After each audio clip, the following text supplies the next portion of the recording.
It's an interesting concept because when we talk about digital, there's really three pillars to how we intend to digitize the shopping center. Number one pillar is the customer experience, which will be enabled by digital.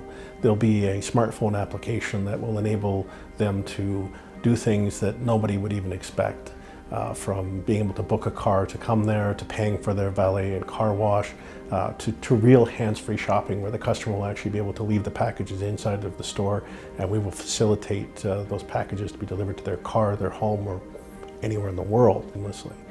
A second aspect of it is e-commerce. So we have constructed Reem Mall from the very beginning with e-commerce in mind. And what we have is a platform that's built into the basement with a ring road that will enable fulfillment from store. The third pillar is about personalization, and this comes down to understanding our customers.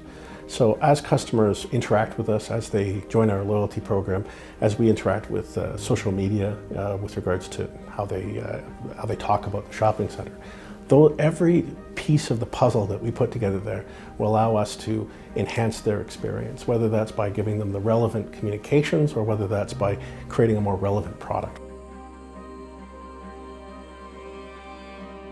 Realistically, what 5G is a completely different way to transfer data using cellular sort of transmissions. Moving from sort of 3G, which was in the neighborhood of sort of realistically 10 megs per second, to 4G, which promised 1 gig but really gives us about 45 on average, to something that could give us as much as 10 gigabits per second. And when you think about that, 10 gigabits per second is the equivalent of being able to download an 8 gigabyte HD movie in about 6 seconds. So in terms of our ability to communicate effectively, to do things like augmented reality, virtual reality, to do video, it really enhances our ability to do that within Reem Malls. I mean, virtual reality right now there's simply not enough bandwidth to make it realistically an immersive experience. I think 5G will enable us to actually give people that opportunity. And we've been talking a lot about e-commerce lately. Now we're talking about m-commerce. People are talking about v-commerce, which is sort of using Alexa to do things. I think VR commerce is going to be a thing, and I think 5G is going to be a big part of how we're going to bring that to market. I don't think that's really soon, though, if I'm honest with you. The VR experience and the adoption of the devices is still quite a few years off. In terms of augmented reality, imagine being able to go to a furniture store, select 5 items from the furniture store using a QR code, and go to your home and actually place them within a 3D plan of your room. And then being able to actually do a printout of that and being able to change color of the couch and maybe even swap the couch out for something else that the algorithm recommends or something like that. So you'll be able to really do this kind of immersive experience. Of course, fashion-wise, you'll be able to take out your phone, and in the same way you take a selfie today, you could simply push a button and be wearing whatever article of clothing you happen to be trying on. And if you're like me, the shopping experience, one of the things that's a bit painful is actually having to go into a change room and change into what you want to see how you're looking. Now you're still going to have to try it on for fit, but you're going to be able to sort of curate what you actually take into the change room based on how it actually looks while you're wearing it before you go in there. Well, I mean, there's 2 emerging technologies that I think will be significant for retail. I think earlier than 5G in terms of how it affects supply chain. So we've actually got a company in New York right now that we're working with called Radar. And what Radar has actually been able to do is to track an unlimited number of items within a store using RFID technology, 3-dimensionally, using a tag that costs less than a sticker. Now what that enables them to do is avoid some of the common pitfalls. So no more loss of inventory, no more need to remove security tags, no more need to even have a till. You'll be able to do just walkout technology in a real way.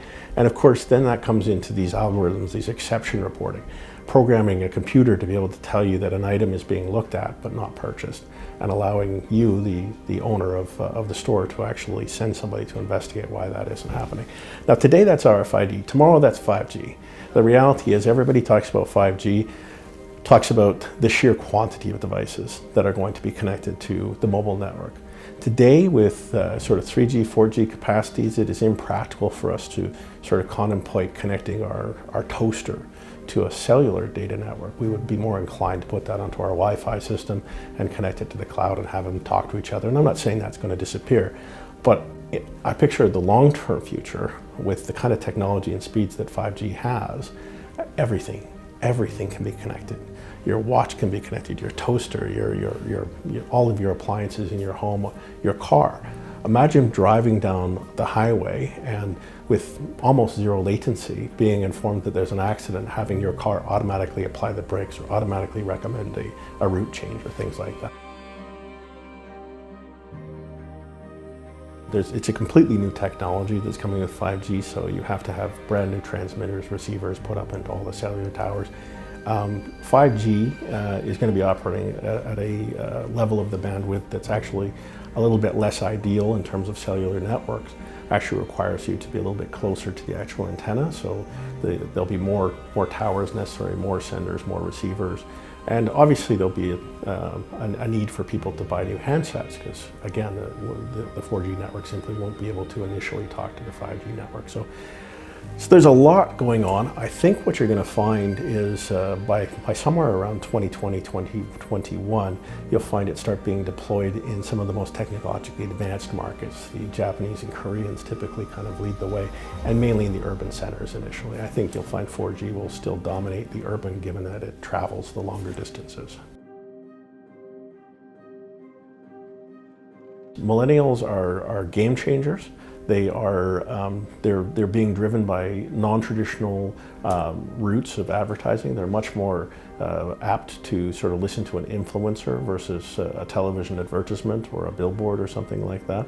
And I think this all favors an increased amount of data going back and forth, which is really what 5G is all about. I mean, let's be honest, 5G is about increasing our ability to send packets of information from end to end and allowing us to have increasing number of devices connected, which I think millennials, to be frank, are just used to.